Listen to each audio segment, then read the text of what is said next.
India alliance के प्रतिनिधि और आम आदमी पार्टी के नेता सुशील गुप्ता कुरुक्षेत्र से लोकसभा का चुनाव लड़ रहे हैं और प्रचार में मदद के लिए उनके साथ आए हैं आम आदमी पार्टी के वरिष्ठ नेता और सांसद संजय सिंह जी। आप कुरुक्षेत्र में आए हैं संजय जी, सबसे पहले तो ये बता दीजिए कि भाजपा सत्तारूढ़ है, कुरुक्षेत्र को क्या होना चाहिए था, क्या है? देखिए, कुरुक्षेत्र तो धर्म युद्ध की नगरी है और कुरुक्षेत्र को पूरी दुनिया और पूरे देश में याद किया जाता है अधर्म के खिलाफ धर्म की लड़ाई के रूप में। आज जो कौरवों की सेना है उसको हराने के लिए पांडवों की सेना तैयार है। अरविंद केजरीवाल जी के साथ, सुशील गुप्ता जी के साथ इस क्षेत्र की जनता पूरी तरीके से बीजेपी को हराने के लिए तैयार है और बीजेपी की विदाई का वक्त आ गया है। इंडिया गठबंधन की 300 से ज्यादा सीटें आएंगी, इंडिया गठबंधन की सरकार बनेगी और सरकार बनने के बाद जो हमारी प्राथमिकताएं हैं, 200 यूनिट बिजली पूरे देश में फ्री होगी, ये अरविंद केजरीवाल जी की गारंटी है। उन्होंने अपनी ओर से भरोसा दिलाया है इंडिया गठबंधन की सरकार बनने के बाद वो ये वादे पूरा कराएंगे। बेरोजगारी भत्ता नौजवानों को 1000 रुपये प्रतिमाह, किसानों को 1000 रुपये प्रतिमाह और माताओं बहनों के लिए 1000 रुपये प्रतिमाह, ये आम आदमी पार्टी का मुद्दा है। और किसानों के फसल का दाम स्वामीनाथन आयोग की रिपोर्ट के मुताबिक किसानों को दिया जाए, एमएसपी लागू की जाए। इन मुद्दों पे हम काम कर रहे हैं। आज बीजेपी के पास 10 साल का कोई रिपोर्ट कार्ड नहीं है। चुनाव में जाते हैं, कुछ बताने के लिए उनके पास है नहीं। कभी कहते हैं मंगलसूत्र छीन लिया जाएगा, कभी कहते हैं संपत्ति छीन ली जाएगी। अरे भाई, संपत्ति तो आपने अपने दोस्तों के ऊपर लुटा दी, पूरा देश जानता है। आपने अपने एक दोस्त के लिए देश के सारे संसाधन लुटा दिए। और मंगलसूत्र का जहां तक सवाल है, क्या हुआ हरियाणा की पहलवान बेटियों के साथ? दिल्ली के अंदर घसीट घसीट के मारा गया उनको। उनके तमाम साक्ष्य देने के बावजूद कार्रवाई नहीं की गई बीजेपी के सांसद के ऊपर। क्या हुआ प्रज्वल रमन्ना के साथ?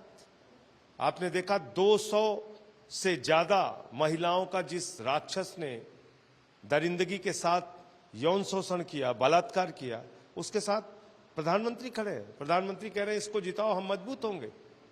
उनको पहले से उनके पार्टी के लोगों ने रोका, फिर उसके बावजूद उसको टिकट दिया गया।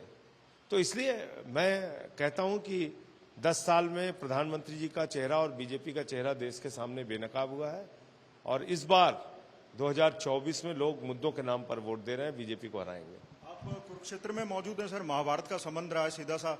भारतीय जनता पार्टी भगवान राम का मंदिर बना के वोट मांगने जा रही है लोगों के पास, आप कह रहे हैं वो कौरव हैं। वो राम के आदर्शों पे नहीं चल रहे हैं ना, वो तो कौरवों के आदर्श पे चल रहे हैं। वो तो कौरवों को अपना आदर्श मानते हैं, वो राम को अपना आदर्श कहां मानते हैं? प्रभु श्री राम के मंदिर में तो चंदा चोरी की है भाजपाइयों ने। इनका प्रभु श्री राम के आदर्श से क्या लेना देना? हिंदू धर्म क्या कहता है? धर्म की जय हो, अधर्म का नाश हो, प्राणियों में सद्भावना हो, विश्व का कल्याण हो। भाजपाई कहते हैं प्राणियों में दुर्भावना हो। तो उनका हिंदू धर्म से क्या लेना देना है? हिंदू धर्म कहता है वसुदेव कुटुंबकम, पूरा विश्व हमारा परिवार है। आप क्या कहते हैं? बांटो, मारो, काटो, राज करो। ये अब लोग समझ चुके हैं। इसलिए हम लोग पांडवों की सेना है, वो कौरवों की सेना। संजय जी, आप कह रहे हैं कि हिंदुस्तान पाकिस्तान की बात ना करो। आपकी जनसभाओं में आपने कहा जाति पाति मत करो और हिंदू मुसलमान भी मत करो, लेकिन आपकी पार्टी कहीं ना कहीं क्षत्रियों का मुद्दा भी उठा रही है और अग्रवाल समाज का मुद्दा भी कहीं ना कहीं उठ ही रहा है। देखिए, अगर किसी समाज के साथ उनकी बहु बेटियों का अपमान किया जाएगा तो सिर्फ क्षत्रिय समाज के लोग नहीं बल्कि दूसरे समाज के लोग भी इससे आक्रोशित हैं। वो भी इस सवाल को उठाएंगे। भाई, किसी की बहु बेटी पे सवाल उठाने का आपको क्या अधिकार है? केंद्र सरकार का मंत्री रूपाला क्षत्रिय समाज की बहु बेटियों पे सवाल उठा रहा है। अरे आप हमसे लड़िए ना भाई, आप हमारे समाज की बहु बेटियों पे कैसे सवाल उठा सकते हैं? ये बर्दाश्त नहीं किया जाएगा और इसका जवाब दिया जाएगा वोट की ताकत से। भाजपा और जजपा का जिस तरह से नाता टूटा और एक एक करके कई नेता जो है अब कांग्रेस में भी शामिल हो गए, उसको कैसे देखते हैं आप? देखिए, ये तो खुद दुष्यंत चौटाला जी को समझना चाहिए था। भारतीय जनता पार्टी तो ऐसी पार्टी है, ये ऐसा मगरमच्छ है जो सबको निगल लेता है। इन्होंने अकाली दल को निगल लिया, शिवसेना को निगल लिया, पहले जेडीयू को निगल लिया था, फिर बाद में वो दोबारा उनके साथ फिर जाके शामिल हो गए। तो ये तो पार्टियों को खत्म करते हैं। ये बात समझनी चाहिए थी। पासवान जी की पार्टी के जो दूसरे भाई थे उनको निगल लिया। तो बीजेपी तो एक ऐसा मगरमच्छ है, तमाम पार्टियों को निगल लेती है। ये बात दुष्यंत चौटाला जी को समझनी चाहिए थी और उनके साथ बहुत बुरा किया, उनका इस्तेमाल भी किया और निकाल कर फेंक भी दिया। तो इसलिए बचना चाहिए था उनके साथ जाने से। और जननायक जनता पार्टी के नेताओं का गांव में खूब विरोध हो रहा है, आप इसे कैसे देखते हैं? क्योंकि भाजपा के नेता आरोप लगा रहे हैं कि किसानों आप ने इसके पीछे। 750 किसानों ने काले कानून के खिलाफ अपनी शहादत दी है।